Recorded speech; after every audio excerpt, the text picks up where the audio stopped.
a member of the Nigerian Armed Forces. What is your thought? What is it we're missing that makes it such that we've got over 200 girls still out where we don't know where they are, and the nation continues?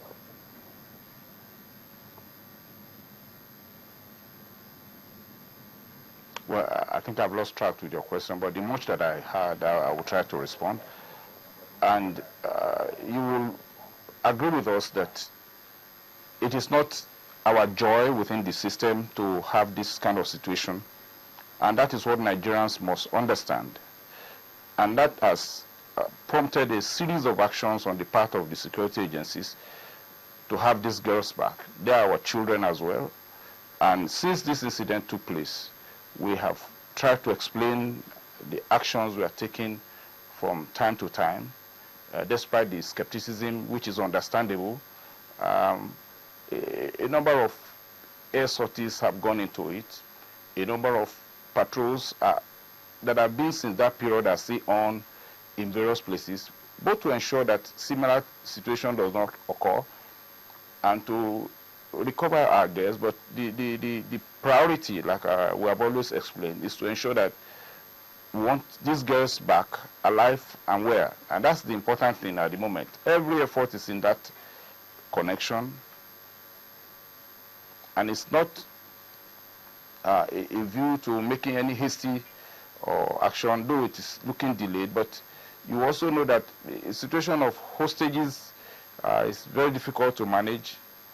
In other parts of the world, there have been people where they keep hostages for years. We are not wishing that in this case will last that much.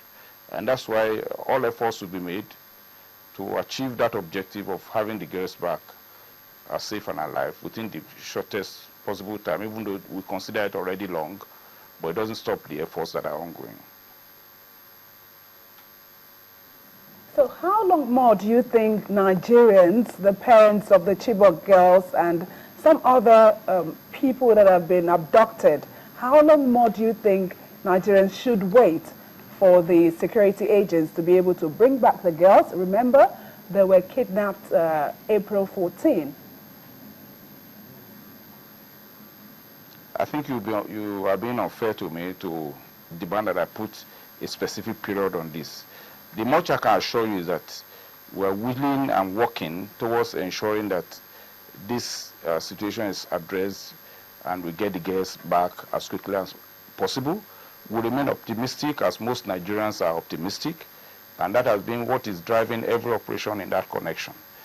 So putting specific time, I'm not in a position to give you a timing now.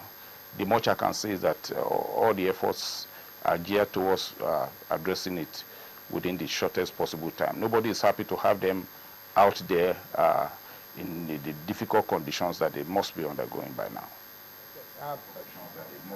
Major General, just before we come back to the studio, and we're not letting you go yet because we have to have this conversation for a considerable amount of time, but just before we come back to the studio in Lagos to have conversation with our guest here, let me ask you this question.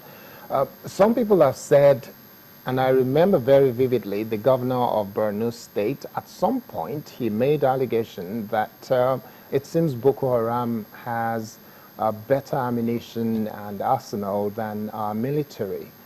When you look back over the course of the year, it breaks the heart of so many Nigerians that we've lost so many good men who are our soldiers and who are our heroes in Nigeria that we should be celebrating now for putting their lives on the line. But if you were to be honest with us, would you say that there was any time in the course of 2014 that our military did not have the quality of arsenal that would have enabled them to fight this battle the way it should have been fought? I know that we've made every effort to get some more equipment now, but during the course of the year, was there any time that we didn't have the quality of arsenal to fight this battle? Maybe I should go back to what you are anchoring that question upon. The issue of being better motivated and better armed. Let me tell you that the motivation of the Nigerian soldier is based purely, first of all, on patriotism and service to fatherland. In that case, the motivation here will be different from somebody who is being driven by suicide instinct, people who really believe that they're just there to die for whatever ideology they're holding on to. And the implication of this is that whatever is motivating us is parallel, is different. We will keep working for our country and protecting our people from those characters that seem to be driven purely by suicide. Now, on the issue of weapons, and I'm glad that you have already acknowledged that we've explained again and again that on a constant basis, the needs are being addressed. It's not as if the needs are not acknowledged. But after being acknowledged, the important thing that should interest us is are there efforts ongoing? Surely efforts are ongoing. And but judging who has superior weapons or not is another issue. You know, this is the conventional army that has to fight conventionally. There are weapons that are to be deployed at personal level.